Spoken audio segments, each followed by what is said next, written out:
Result देखे गए। तो हम उस क्रॉस को समझेंगे अच्छे तरीके से, that what was that cross. तो सी, पेरेंट जनरेशन में प्योर रेड प्लांट लिया, रेड फ्लावर्ड प्लांट लिया and pure white flowered plant लिया। यहाँ पर रेड फ्लावर्ड को R1 से रिप्रेजेंट किया है, व्हाइट फ्लावर्ड को R2 से रिप्रेजेंट किया गया है। गेमीट्स बने इसके R1 R1, होमोजाइगस है दोनों, यहाँ पे भी होमोजाइगस है, सो R2 जब इसकी F1 जनरेशन आएगी सो R1 एंड R2 दोनों गेमीट्स का एक एक लेके 50% यहाँ पर ये रहेगा और R1 R2 F1 जनरेशन आएगी।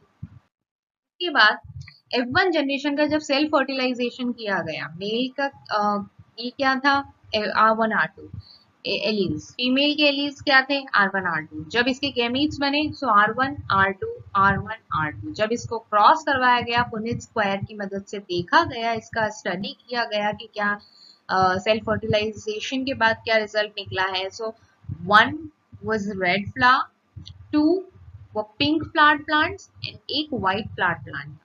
You can see homozygous plants ने अपने आप को एक्सप्रेस किया है और हेट्रोजाइगस जो कंडीशन, जो फिनोटाइप आया है वो एक ब्लेंड बन गया रेड और व्हाइट का।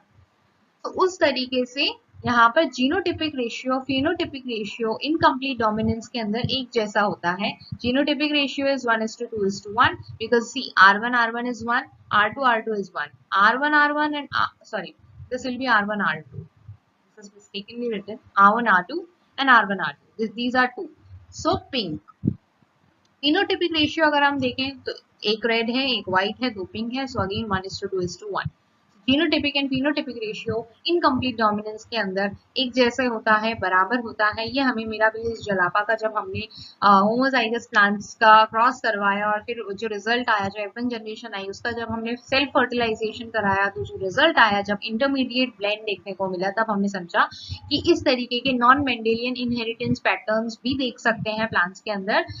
That is also possible in some plants, for example snapdragon is one example, and उस तरीके से बहुत सारे दूसरे एग्जाम्पल्स भी हो सकते हैं जहां पर इनकम्प्लीट डोमिनेंस देखने को मिल सकती है, जहां पे दो कैरेक्टर्स जो हैं उससे मिलकर एक इंटरमीडिएट ब्लेंड बनता है इन द रिजल्ट।